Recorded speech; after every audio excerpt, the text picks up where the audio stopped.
12 months. Not 12 weeks of trying. Not 12 grand gestures. 12 full months of waking up every morning and choosing right. 365 days of showing up when nobody's watching, when it's boring, when it's hard, when it would be so much easier to slip back into old patterns. That's what real transformation looks like. Not the decision to change. Anyone can decide.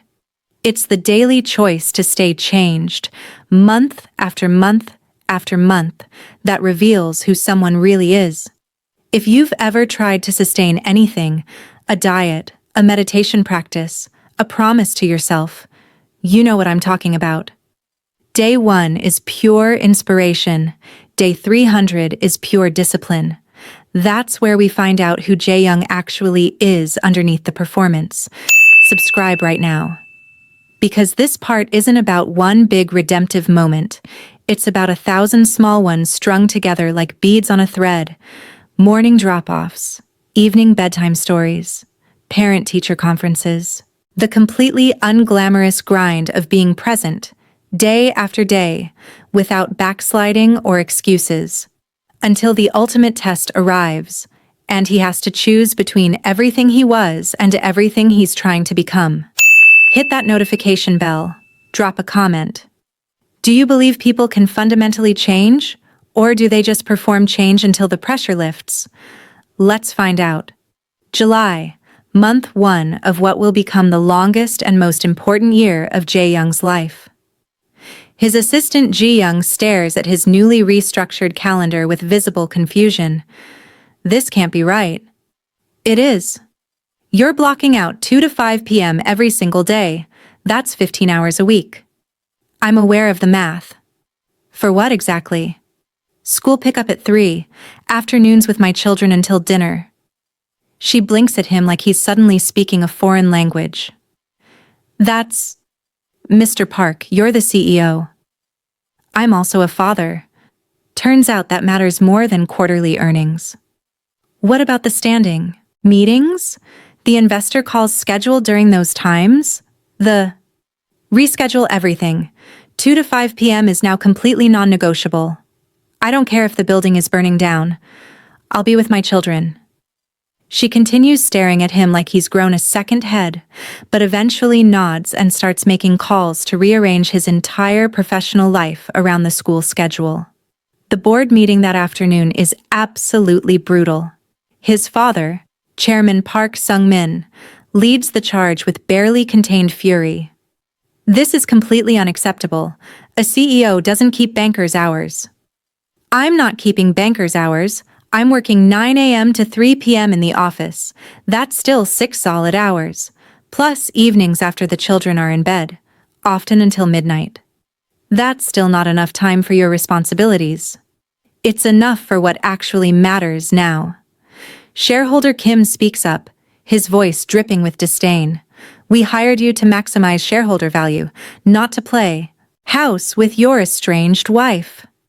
The old Jae-young would have exploded at that comment, would have let his temper control the room. The new Jae-young stays eerily calm, speaks with measured precision. I understand your concerns about my availability.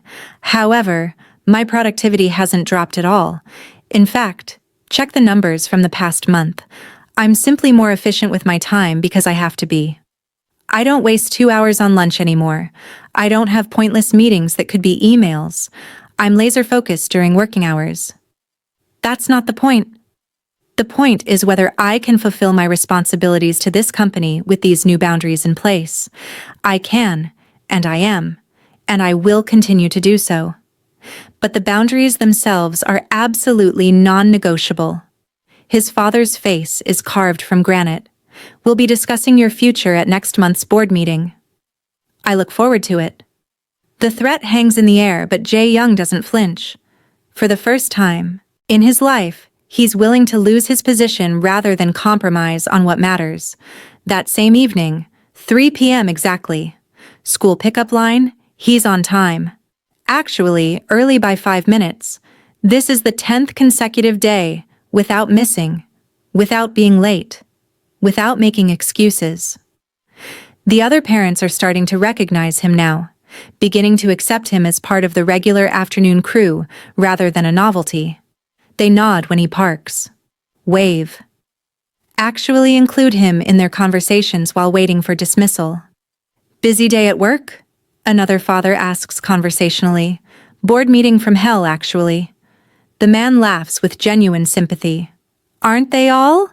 I left my corporate firm 3 years ago to go freelance. Couldn't maintain the 70-hour weeks with kids at home. I'm starting to understand why you made that choice. Best decision I ever made. Made half the money and twice as happy. The twins burst out of the school doors with the afternoon wave of children. When they see him standing there, their faces light up with that pure joy only small children can radiate. Every single time they see him, this happens, and it never gets old. Appa! Arya launches herself at him like a small missile. He catches her, spinning her around. Aiden is more reserved in his approach, but unmistakably happy, his smile genuine. You're here again. Of course I'm here. Where else would I be? Mom said you'd probably be too busy. There's no accusation in his voice, just matter-of-fact observation. The words sting because Catherine still doesn't fully trust this transformation, can't fully believe it will last. He can't blame her for that skepticism. She'd be a fool to trust him based on 10 days of consistency after 4 years of abandonment. Mom was wrong this time, he says gently. In the car on the drive home, they chatter about their day with that boundless enthusiasm children have for seemingly mundane events. He listens, really listens, actively, engages, asks follow-up questions, takes mental notes about their lives. Arya made a new friend named Sophie. They're planning a playdate this weekend. She's very excited about this because Sophie has a rabbit. Aiden finished his dinosaur drawing. His teacher said it was very detailed. He wants to be a paleontologist when he grows up. These small details feel monumental because he's actually learning them, actually present to hear them, actually part of their daily existence rather than a distant figure who occasionally appears. September, month 3. School starts properly. Kindergarten for real now. It's the first day. Both parents required. Catherine arrives at the school entrance, surprised to see him already there. She stops when she reaches him. Didn't think you'd make it, she says, not unkindly, just honest. I rearranged my entire morning for this. The board must love that. The board can adjust. She studies him carefully, always searching for cracks in the facade, for signs this is temporary performance rather than genuine change. How long can you maintain the schedule before they force you out? However long it takes, and if they fire me, I'll find something else that allows this flexibility. You'd really give up being CEO? I'd give up anything before I'd give up being their father.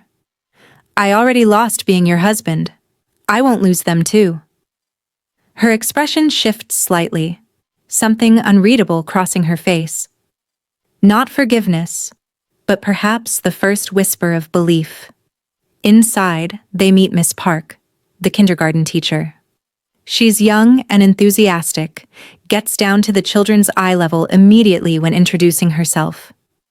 You must be Aiden and Arya. I've heard such wonderful things about you both.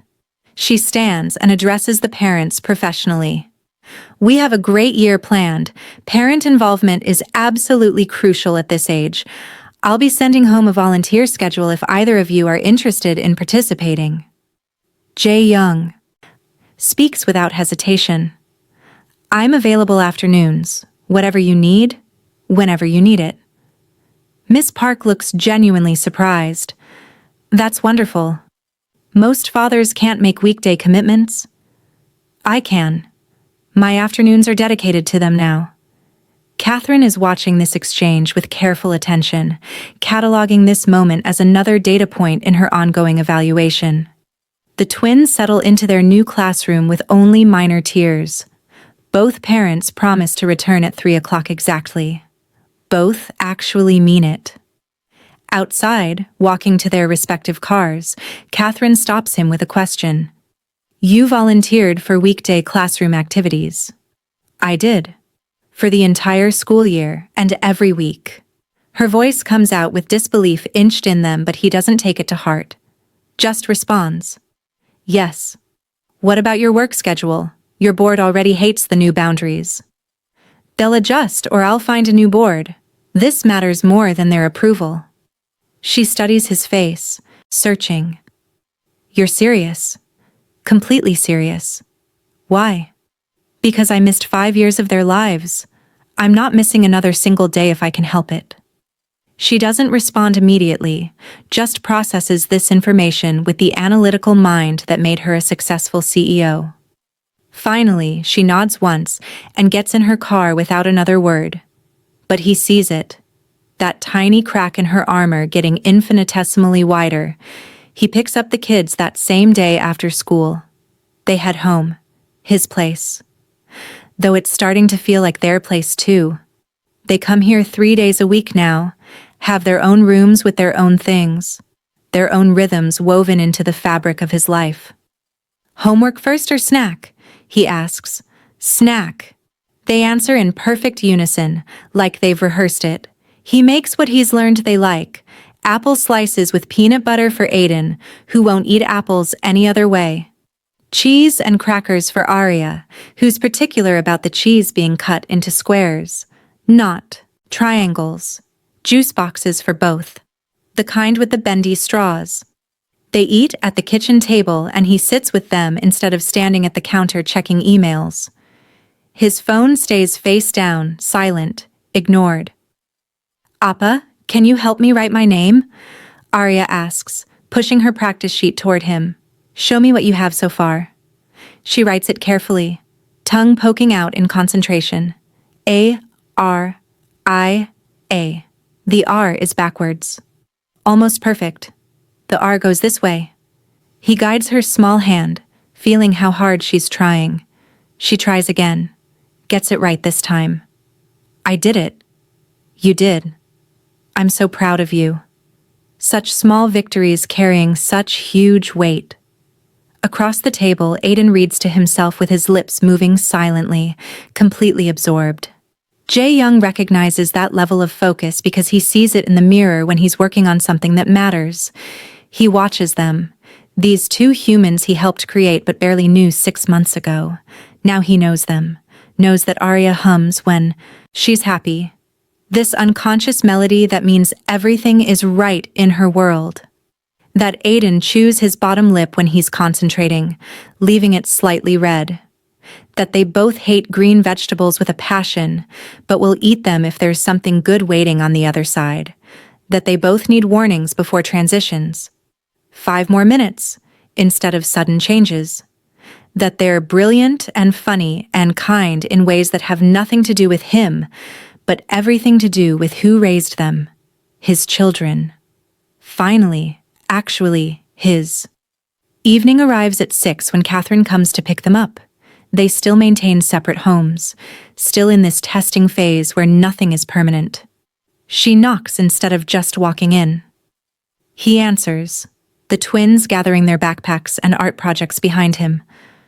How were they? Perfect. As always. Any issues? Arya didn't want to do her letters at first. We negotiated. She did them in exchange for extra story time tonight. Catherine's mouth quirks. Negotiated? She's her mother's daughter. Drives a hard bargain. Now she actually smiles, small and brief, but unmistakably there. The twins launch themselves at him for goodbye hugs that nearly knock him over. See you Saturday, Appa? See you Saturday. Catherine lingers at the doorway, studying him in that way she has now, looking for cracks. For signs, this is all performance. You've been consistent. It's only been a month of extended visits. Longest month of consistency you've ever managed. Fair point. Brutally fair. I'm not stopping. We'll see. They leave and he closes the door, leaning against it for a moment. His phone is buzzing in his pocket. He pulls it out.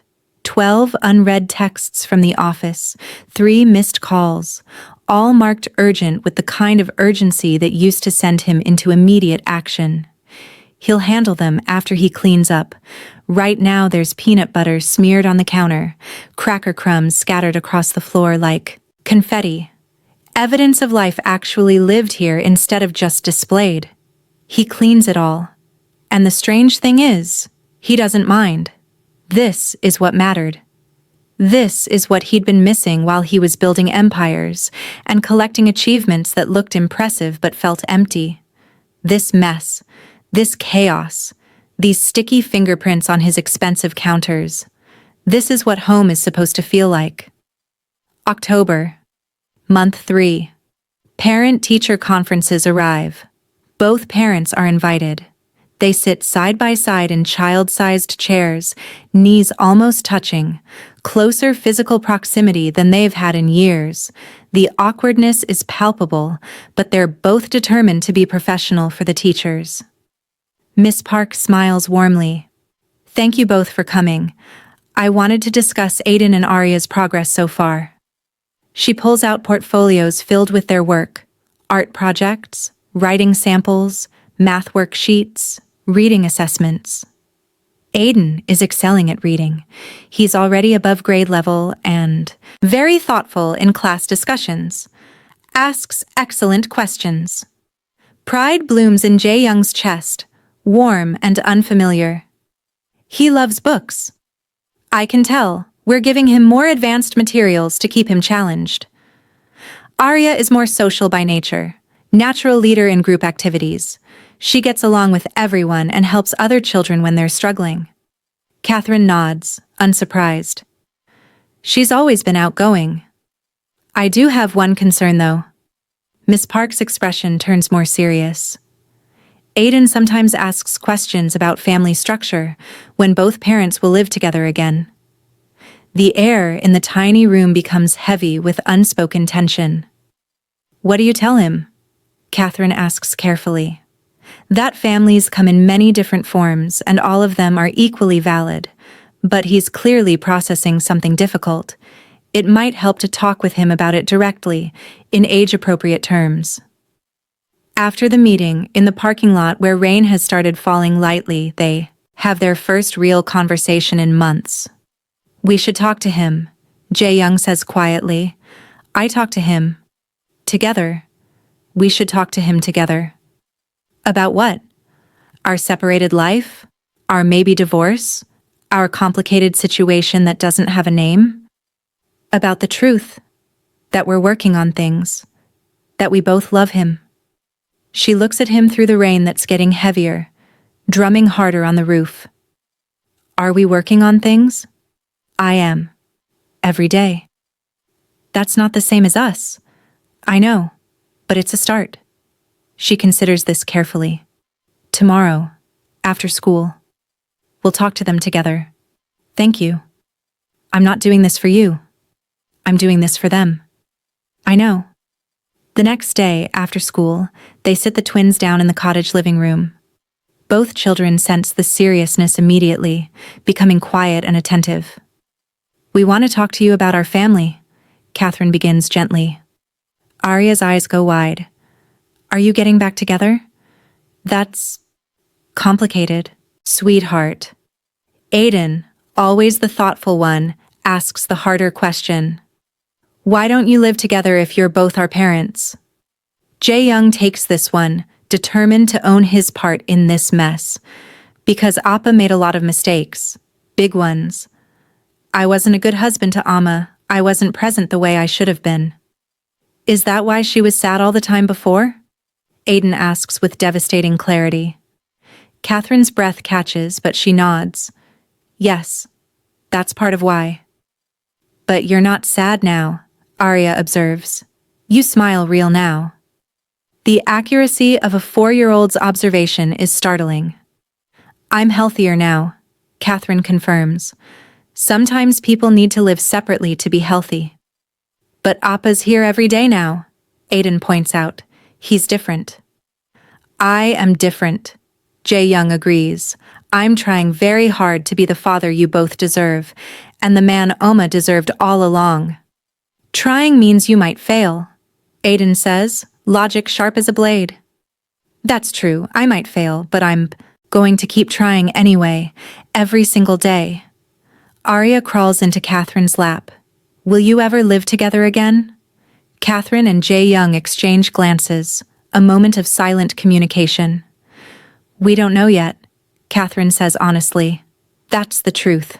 We're figuring it out. But what we do know, Jae Young adds, is that we both love you more than anything. That never changes no matter where we live. Will you love each other again? Aiden suddenly asked. Jae Young's throat closes completely. The words won't come. Catherine's eyes fill with tears she refuses to let fall. I don't know, baby. Maybe. Maybe not. But what matters, what will always matter, is that we both love you. And we're working together to be good parents. Okay. Aiden nods, still not looking satisfied but accepting it the way kids do when they know that's all the answer they're going to get. Arya wraps her arms around both of them, making herself a bridge between their separate bodies. I want you to love each other. We know, sweetie. The twins seem to accept this answer with the resilience children somehow possess. The kids are finally in bed. They end up in the kitchen in that awkward space between strangers and something familiar. That was hard, Catherine says, filling the electric kettle. Yeah. You did well, though. Being honest about your part in all this. It's the truth. She makes tea, just 1 cup for herself. Doesn't offer him any but doesn't kick him out either, which feels like its own kind of progress. They stand in silence. That's somehow the most normal they've been in years. This is weird, she says finally. What? This. Us, standing in a kitchen being civil. Co-parenting like actual adults. It's nice though. Don't push it. But her mouth quirks slightly, almost a smile trying to break through. His phone buzzes in his pocket. He can feel it vibrating insistently. He pulls it out. Board emergency. 3 texts in rapid succession saying he needs to call in immediately. I have to go. I know. He almost leaves, muscle memory already turning him toward the door. Then he stops. Actually, can it wait? What? He types out a response.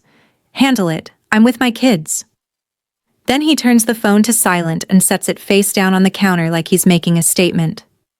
What just happened? Catherine asks, staring at the phone like it might be a trick. I'm prioritizing. The old you would have run out mid-sentence. I'm not the old me. She stares at him and something shifts in her eyes. Not forgiveness exactly, not trust, but maybe the first crack in the wall she's built around herself. No, she says quietly. You're not. November, month 7. Catherine has a business crisis. Major investor backing out of the Paris expansion at the last minute. Threatens to derail everything. She's stressed in ways he hasn't seen since the postpartum period, wound tight as a spring. The old Jae Young would have swooped in to fix it, would have taken over her problem and made it his to solve, proving he was capable and powerful and necessary. The new Jae Young does something different. What do you need? He asks when she mentions it during a tense school pickup. I need this investor to not be an asshole, but that's not happening. No, I mean from me. What do you need from me specifically? She looks at him, surprised by the question. I need to work late this week. Every night, probably. The presentation is Friday. I'll take the kids, every evening. You handle the business. I've got them. You'd do that? That's what partners do, isn't it? Support each other when things get hard? Something in her expression cracks open. Yes, that's exactly what partners do. That week, he takes the twins every evening after school, makes them dinner, tteokbokki, that's only slightly burned the first time, perfect by the third, helps with homework, does bath time, reads bedtime stories. The full routine without asking Catherine for help or guidance. Friday evening, after the twins are asleep, Catherine texts, "Presentation went perfectly. Secured new investor. Better terms than the old one. Thank you." He responds, "I'm proud of you. And I'm proud I got to support you properly for once." She doesn't respond, but he sees that she read it. That's enough. December. Month 4. Christmas approaches. "Where are we doing Christmas?" Arya asks one afternoon.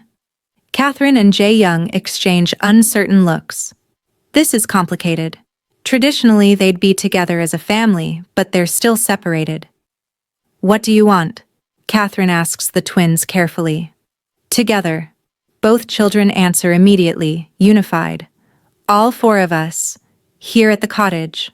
Like a real family," Aiden specifies. Catherine looks at Jae-young, silently asking permission to include him. "If you'll have me, I'd love to spend Christmas here with you all." "Okay," she agrees. "Christmas together." This once. Christmas morning is surreal and domestic and, surprisingly, normal. They open presents together. Jae-young cooks breakfast. French toast that's actually decent. They watch Christmas movies and build Lego sets and play with new toys scattered across the living room floor. For 6 hours, they're just a family. No separation, no lawyers, no past, just present moment reality. As evening approaches and he prepares to leave, Arya hugs him tight. "This was the best Christmas ever." "Mine too, sweetheart." At the door, Catherine stops him. "Thank you for today, for being present, for being..." She searches for the word. "Different?" he offers. "Real. For being real. This is who I am now. Not who I performed being, who I actually am." I'm starting to believe that. It's the most hope he's had in years. February. Month 5. First real parenting disagreement since the transformation started. Arya wants to quit ballet because another girl is being mean. Catherine says she needs to finish the season and learn to handle difficult people. Jae-young thinks if she's miserable, she should be allowed to quit. They're in Catherine's cottage living room after the twins are in bed, and the disagreement is escalating.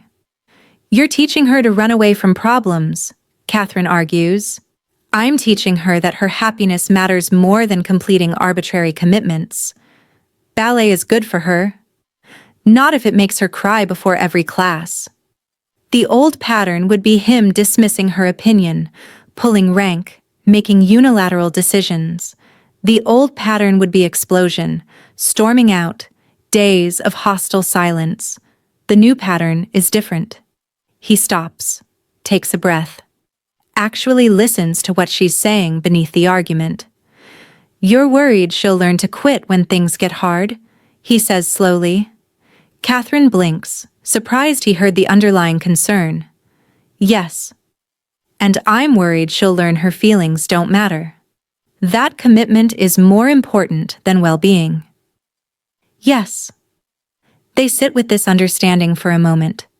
"What if," he suggests carefully, "we compromise? She finishes this month, just 2 more classes, to honor the commitment. Then we let her choose whether to continue, and we find something else she might enjoy more?" Catherine considers this, visibly processing. "That's actually reasonable. You know them better than I do. What do you think she'd really enjoy?" The acknowledgement of her expertise is deliberate and genuine. She's been doing this alone for years. He's been doing it for 8 months. She's the expert. "She mentioned wanting to try soccer," Catherine says. "Then soccer it is. After ballet ends." They present the compromise to Arya the next day, and she lights up with relief and excitement. 2 more ballet classes, then soccer tryouts. Everyone wins. Later, Catherine texts him. "That was good co-parenting, actually working together. Thank you." Progress. March. Month 8. The test he doesn't see coming. 2 a.m. His phone rings. Catherine's name on the screen. His heart stops. Hello? Arya's fever is 103. I can't get it down. I'm scared. He's out of bed and dressed in 90 seconds. I'm coming. You don't have to. I'm already in the car. Arrives at the cottage in 13 minutes. Finds Catherine in the twins' room. Arya flushed and whimpering. Aiden sleeping through it somehow. How long? He asks. Started at midnight. Been giving medicine, but it's not working. He touches Arya's forehead. She's burning up. Hospital? Probably. They bundle Arya in blankets. Wake Aiden, who's confused but compliant. Load everyone in his car because it's closer and faster. At the ER, they're a unit. Both parents present, both answering medical history questions, both holding Arya's hands while the doctor examines her. Strep throat. Severe but treatable. Antibiotics prescribed. Fever should break within 24 hours. By 4 a.m., they're back at the cottage. Arya's sleeping fitfully. Aiden's crashed on the couch. Jae-young and Catherine sit at the kitchen table with cold coffee neither of them is drinking. You came immediately, she says quietly. Of course I did. The old you wouldn't have. I know. The old me prioritized everything except what actually mattered. She studies him in the pre-dawn light. This is what I needed 5 years ago. You, showing up in the middle of the night. Not because it's dramatic or crisis level, but just because I needed you. I know. I'm sorry it took me so long to understand. Are you? Really? Or do you just say that because it's what I want to hear? The question is fair and he takes time to answer it honestly. I'm devastated that I wasted so much time, that I hurt you so deeply, that I nearly destroyed my family through sheer absence and negligence, that I was capable of that level of harm without even realizing it. Yes, I'm truly sorry. Not performatively. Actually. She nods slowly, then looks at him. Vulnerable. Can I trust that? Yes. How do I know? Because I've shown up. For 9 months. Every day. Even when it's boring. Even when it's hard. Even when it would be easier to stop. 9 months isn't forever. No, but it's a start. And I'm not stopping. Ever. She's quiet. Processing. Then. I believe you. 3 words. But they crack the dam. Thank you. His voice croaked. Hope blooming in his heart. It's not forgiveness. It's not reconciliation. But it's the first crack in her armor that might actually lead somewhere. April. Month 10. The call comes during a board meeting. His phone rings. He's learned to keep it on during meetings now. Ringer on, in case the school or Catherine needs him. I need to take this, he says, stepping out. It's Miss Park. Mr. Park, I'm so sorry to bother you, but Aiden has the lead role in our spring play next week. I forgot to send the schedule home. The performance is Thursday at 2 p.m. Thursday at 2. I'll be there. He hangs up and walks back into the boardroom where they've moved on to quarterly projections. Sorry for the interruption. Where were we? But then he checks his calendar. Thursday at 2. Same time as the critical merger meeting. The one that's been scheduled for 3 months. The one where a $53 million deal will be finalized or fall apart. His stomach drops. The universe is testing him. Right now. This exact moment. After the board meeting, his father corners him in the hallway. Thursday, the transmedia merger. You'll be there. Actually, I have a conflict. His father's eyes narrow dangerously. What conflict? Aiden's school play. He has the lead role. The silence stretches thin and sharp. You cannot be serious. Completely serious. This is a $53 million deal. Investors are flying in from New York. Everything depends on your presentation. Then someone else will present? I'm not missing my son's play. You're choosing a children's performance over the biggest deal this company has seen in 5 years? Yes. You'll be replaced. The board is already discussing. This will give them justification. Jae-young meets his father's eyes steadily. Then replace me. I'd rather be unemployed and present than CEO and absent. He walks away before his father can respond. Thursday arrives. The choice is here. Real and unavoidable. His phone blows up all morning with calls from the board, from investors, from his father. 67 missed calls by noon. He ignores them completely. Drives to the school and parks at exactly 1:45 p.m. The twins pour out with their classmates, spot his car, and light up. Appa. Ready for your big day, Aiden? Are you really coming? There's still that edge of doubt, like he's been disappointed before. Front row. Inside the auditorium, he claims a seat dead center in the front.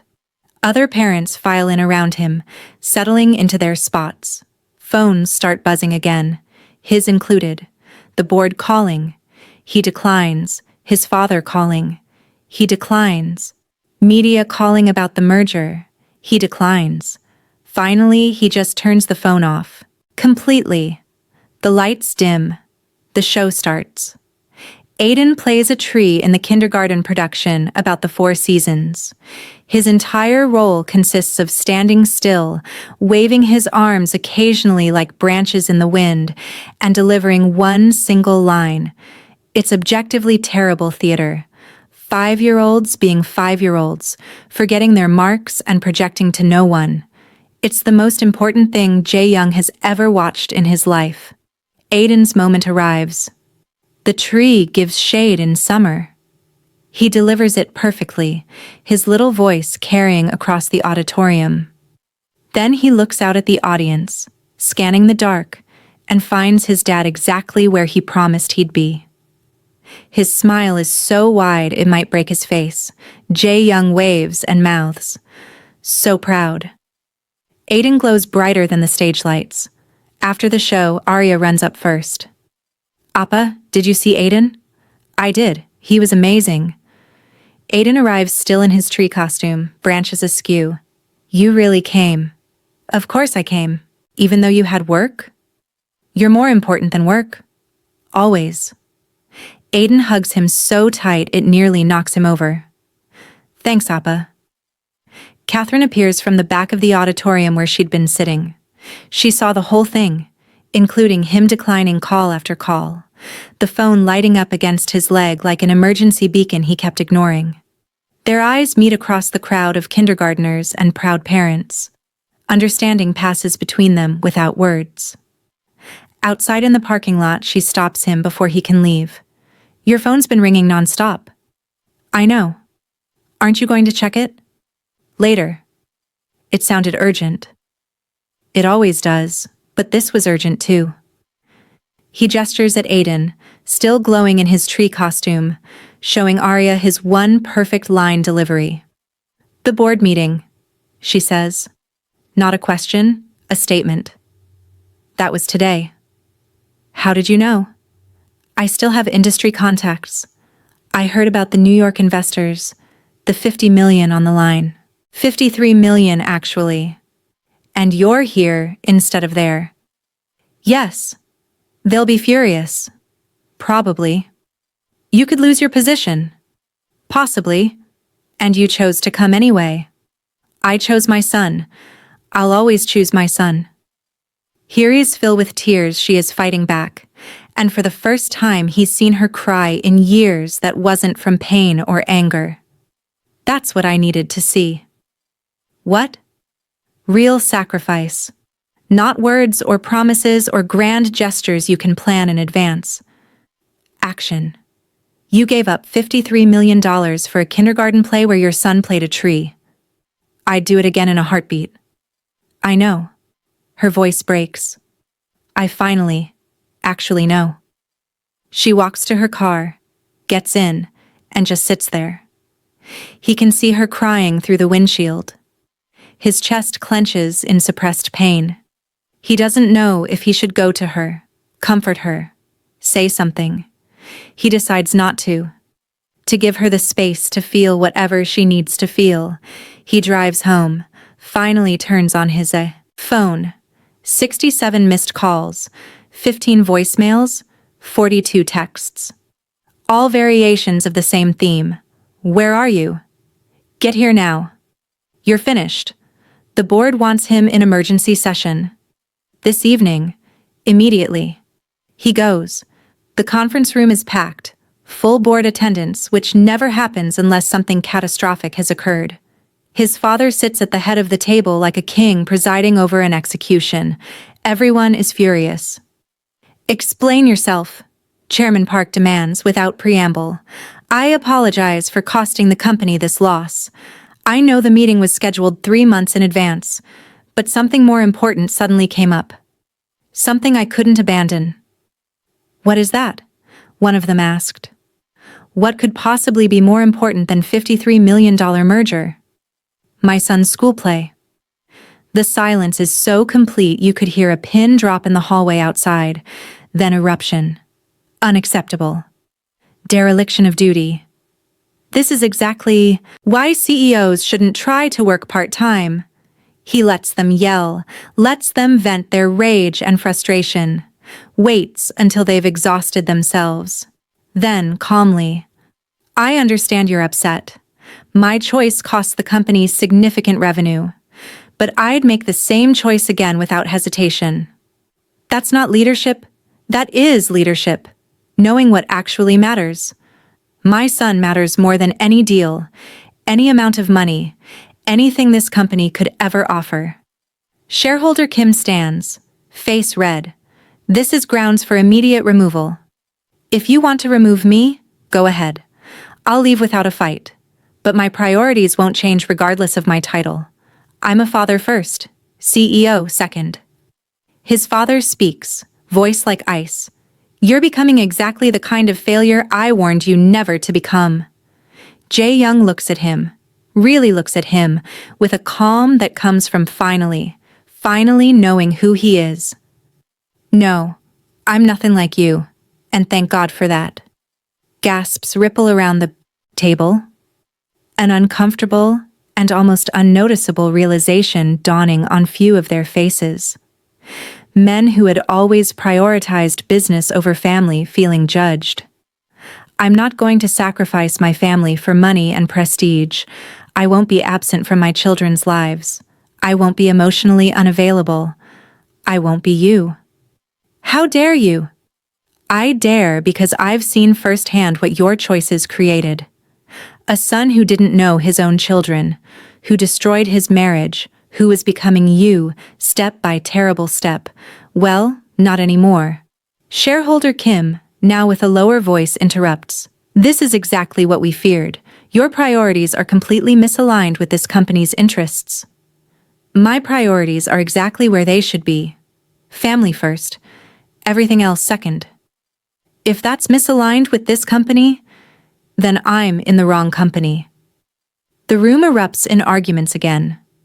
Some board members furious, some surprisingly quiet, perhaps thinking about their own children's plays they've missed.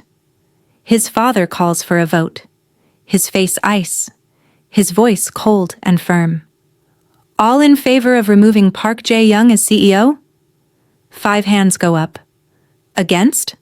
4 hands, including, surprisingly, one of the older board members who hasn't spoken yet.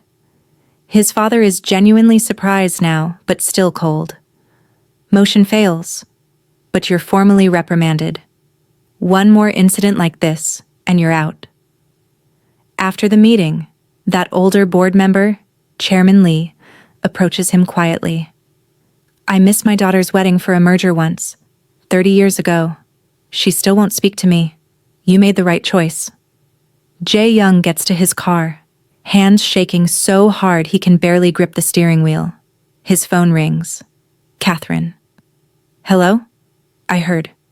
Her voice is careful, measured. News travels fast in Seoul.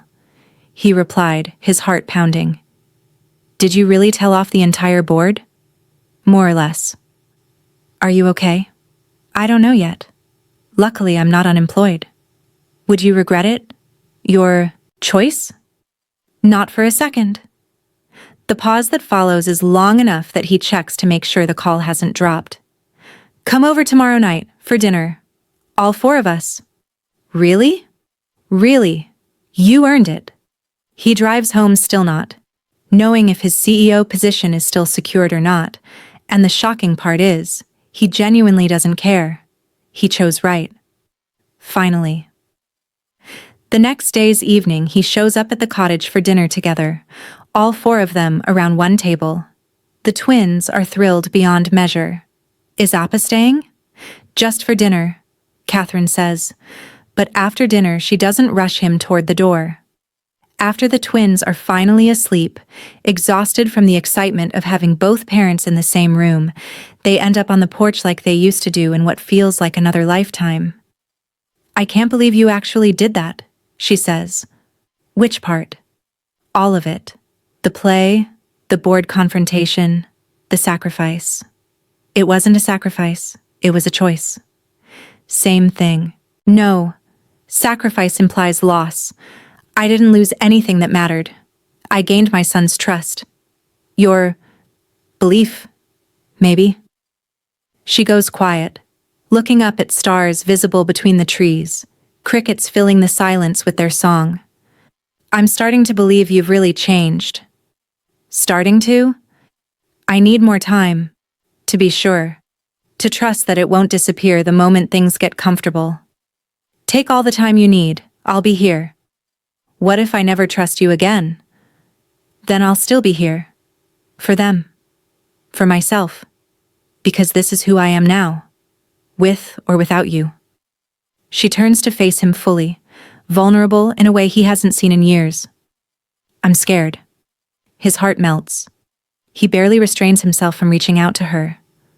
Of what? That I'll let you back in and you'll revert. That I'll trust you and you'll break me again. That this is all temporary and I'll be stupid enough to believe it's real. He stops restraining himself, reaches for her hand carefully, like approaching something wild that might bolt. She doesn't pull away. I can't prove the future to you. I can only show you the present.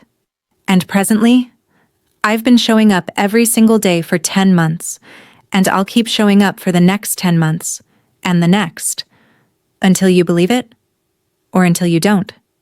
Either way, I'll be here. She squeezes his hand gently, testing the weight of trust. Thank you. For what? For becoming who they needed. Who I needed. Even if it's too late for us. It's not too late. Maybe. But she doesn't let go of his hand. They sit under stars and silence and possibility. May month 11. James Lee leaves. He meets Catherine at a cafe, public, neutral ground for difficult conversations. I'm going back to London, he says without preamble. She's not surprised, which tells him she saw this coming. Why? Because you don't need me anymore. James. Listen, when I came here, you were drowning, fighting battles alone. I wanted to be your lifeboat, your escape route, your proof that better men exist. You are a better man. Maybe, but I'm not your man. And I never will be. You don't know that. I do. Because I see how you look at him now. I don't. Yes, you do. When he's with the kids, when he shows up exactly when he says he will, when he proves he's changed, you light up. Just a little. Just enough to notice. She can't deny what he's seeing. He's their father, she says defensively. I'm allowed to appreciate his improvement. It's more than appreciation and we both know it. And that's okay. He's earned it. But you... I'll always love you. That doesn't change. But loving you means wanting you happy. And I think he might make you happy if you let him. I'm not ready. I know. But you're getting there. And when you are, I don't want to be standing in the way. Tears slide down her face. I don't want you to go. I know. But it's the right thing. For all of us. He stands, kisses her forehead gently and finally, like sealing something closed. Be happy, Catherine. You deserve it. With whoever earns it. He leaves. She sits alone, crying, grieving a possibility that was beautiful, but never quite right, knowing deep down he's correct about everything. Ha-joon comes next. A week later, same cafe, different conversation leading to the same outcome. "I'm stepping back," he says without making her ask. "Ha-joon." "Not from their lives. I'll always be Uncle Ha-joon who shows up for soccer games and birthday parties. But from this." He gestures at the space between them, at all the unspoken possibilities. "Why?" "Because he's really changed. I didn't think he could. I wanted him to fail so I could be there to pick up the pieces. But he hasn't failed. He's shown up consistently for almost a year now." "That doesn't mean—" "It means he's earned a real chance. And I won't stand in the way of that. But you— I love you. That hasn't changed, and probably never will. But I also love those kids, and they need their father. He's finally, actually being their father. I won't compete with that." Fresh tears because she's cried more in the last week than the last 6 months. "You're too good." "No. I'm realistic. And I'm choosing to step back with grace instead of bitterness because that's what you deserve." He stands and hugs her. Long, meaningful, goodbye wrapped in friendship that will last. "If he fails, call me. I'll be here. But I don't think he will anymore." He leaves. She sits alone again. 2 men who loved her stepping aside for the one who hurt her, but is trying desperately to make it right. Life is strange and unfair and somehow exactly what it needs to be. She texts Jae Young, "Can we talk? Tomorrow?" His response comes immediately. "Of course. When and where?" "The cottage, after the twins are asleep." "I'll be there."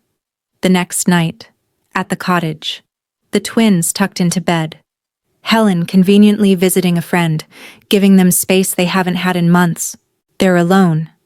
Really, truly alone. "James left," she says. "I heard." Ha-joon stepped back. "I know. Because of you, because they both think you've actually changed." "Have I?" he inquired, tentatively. She looks at him, really studies him, this man she married who destroyed her and is now rebuilding something from the rubble. "Yes." One word. But it changes everything. "I've watched you for 11 months, every single day, every moment, testing you, waiting for you to slip, to revert, to prove this is all temporary performance. And his heart is beating fast now. You haven't. You show up. Even when it's boring grocery shopping, even when it's hard bedtime battles, even when it costs you $50 million. I told you I would. People say things all the time. You actually did things." She stands and paces, nervous energy needing somewhere to go. "I'm still angry. At the years of pain, the abandonment, all of it. That doesn't just evaporate because you've been good for 11 months. I know. But I also see that you've done the actual work. Real work. Therapy, parenting, learning, growing. You're not the man I married. No. I'm better. I hope." He breathes. "You are. Objectively, by every possible measure. You're a better father, a better human, a better everything." She stops pacing and faces him directly. "In 6 weeks we have a divorce hearing. I have to decide, withdraw the petition or proceed with ending this marriage." His heart stops completely. "What are you thinking?" "I don't know yet. I need 6 more weeks to be absolutely sure, to see if this transformation lasts, to see if I can really trust it." "That's fair. But I'm telling you now, I'm considering it. Considering giving us, another chance. Not because you asked or begged or bought your way back in, because you earned it." He can barely breathe. "Thank you." "Don't thank me yet. You still have 6 weeks to prove this isn't temporary. That you won't." Revert the second I say yes, and you get comfortable again. I won't. Prove it. They stand there with possibility hanging between them, fragile and real, and earned through 1,000 small choices. 6 weeks, she says. Then I decide. I'll be here every single day. I know you will, that's why I'm even considering this. She walks him to the door. He leaves, drives home with hands shaking from hope and terror in equal measure. Calls Dr. Yoon from his car. She's considering reconciliation. How do you feel? Terrified, hopeful, determined. Good. Now keep showing up for 6 more weeks, then forever. I will. Will he? Or will he revert back to his old ways the moment she gives in? Drop a comment and tell me, do you think Catherine should give Jae Young another chance? How do you see the divorce hearing going? Hit that subscribe button if you believe in transformation that's earned through 1,000 small choices instead of one grand gesture, because what comes next is the finale. 6 weeks of final tests, the divorce hearing, the decision that will shape their future, the slow reconciliation or final goodbye, the happiness that must be earned. Part 6 is where everything resolves, where Catherine makes her choice, where we see if 5 years of pain can be healed by 2 years of proof. Hit that notification bell. You need to see how this ends. See you there for the ending this story deserves.